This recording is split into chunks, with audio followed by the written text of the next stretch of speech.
kahapon po, nagpunta po tayo sa mga schools kung saan dadausan nga po ng bakunahan. Sabi po sa post ng DOH yun, yung October 7, bakuna eskwela. Yung po yung kanilang dapat isasagawa sa i-implement sa mga eskwelahan ng elementarya. Nationwide daw. Pero nagpunta po tayo sa mga school dito sa Manila ng elementary. Lahat po sinasabi o hindi naman daw po sila na-inform na may bakunahan. At yung iba po kahapon sinabi, yung mga teachers daw po hindi pumasok. Yung iba naman nagse-celebrate lang ng Teachers Day. May program lang sila pero wala pong bakunahan. So anyway, baka hindi pa po kasi prepared para i-implement ito. Kaya may naririnig tayo, orientation pa lang sa iba't ibang school daw. Yun ang sabi, orientation muna bago actual na i-implement itong bakunahan.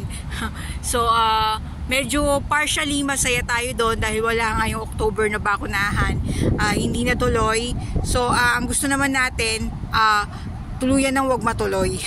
Yun, na pending. So ang gusto naman natin ngayon, wag nang ituloy yung bakunahan na yan. At marami sanang tumutol at ma-expired sana yung bakunahan na yan. Yun ang ating hope sa ngayon. Matigil na sana yung bakunahan, lalo na sa mga bata. Yan. Okay. Alam niyo naman tayo, pag nagpapahinga tayo sa mga lakad, madalas napapadpad lang tayo dito sa City Hall. Ito kasi City Hall, nandito lahat.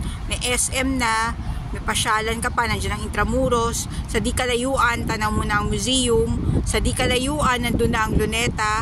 Ayan. At makakarating ka na rin sa National Library kung gusto mo magbasa-basa. So lahat nandito na.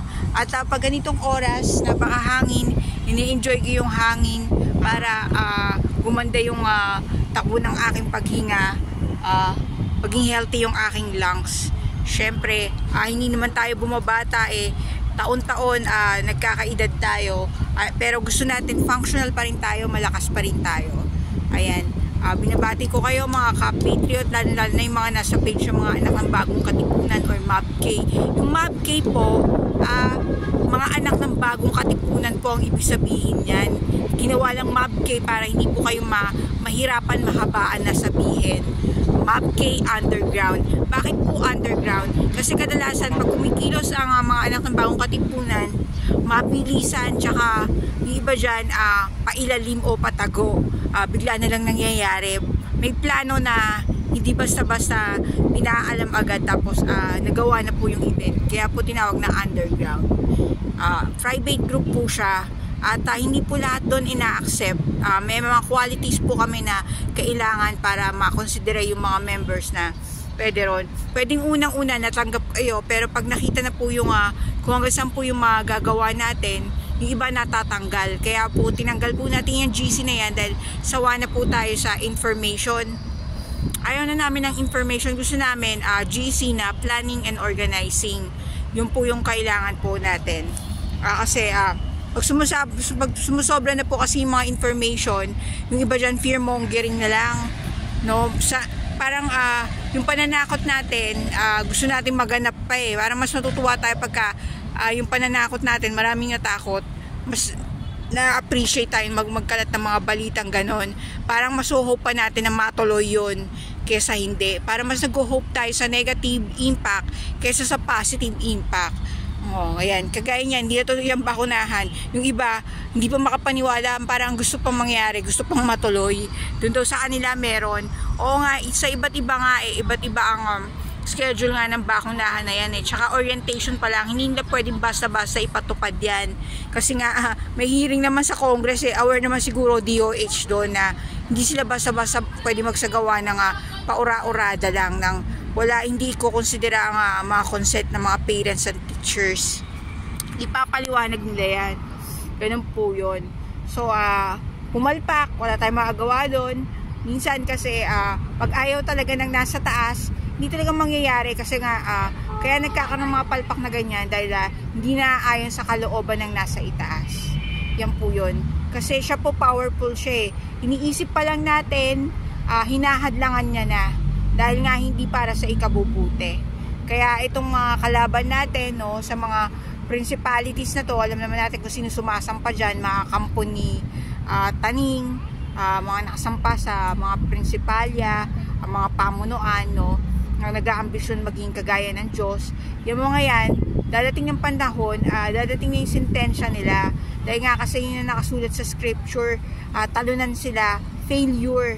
At yung pangalan ng kanilang leader na si Lucifer. Yung Lucifer kasi, ang pangalan dati niyan, light bearer. Kaya light bearer, illuminate, ilaw, light bearer. Yan po yun. Kaya meron siyang tropa, merong mga grupo na kumakalat na Illuminati. So yun, ibig sabihin po nun, nasa dark side po sila. Kasi si Lucifer po, siya po yung umaambisyon na maging kaparehas ng Diyos. Ang pangalan niya dati, Lucifer or light bearer or illuminate.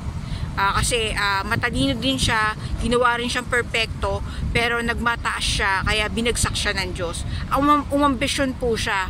Hindi yun ang hindi po gusto ng Diyos, kasi siya yung pinakamataas sa lahat at wala nang hihigit pa sa ating Panginoong Diyos. So yun, dahil sa ambisyon, napahamak pa po siya. Kaya yung mga sumama sa kanya ng rebellion, ayun po, napahamak din po. At ang sentensya nila, lake of fire, dagat-dagatang apoy. Kaya wag po tayo magpapaniwala dun sa yung mga knowledge na, yung mga nakukuha sa mga libro na mga nababasa, yung mga kaalaman tungkol sa sorcery, tungkol sa witchcraft, saka yung mga images na merong mata sa noo. Hindi po yan galing sa itaas, hindi po yan holiness. Yung mga images po yan na mata sa noo, ano yan, sa Illuminati po yan, sign ng Illuminati, sign po ng darkness yan. Kaya mag-ingat-ingat po kayo. At nakasulat po sa Biblia, may makaalamang pinagbabawal, sapagkat tayo pinagbawalang malaman ang higit pa sa dapat malaman. Yun po yun. Kailangan lang nating alamin kung paano tayo maliligtas at kung ano ang mga aral na dapat nating sundin na tinuturo po sa banal na kasulatan na salita po ng ating Panginoong Diyos. Magandang hapon po.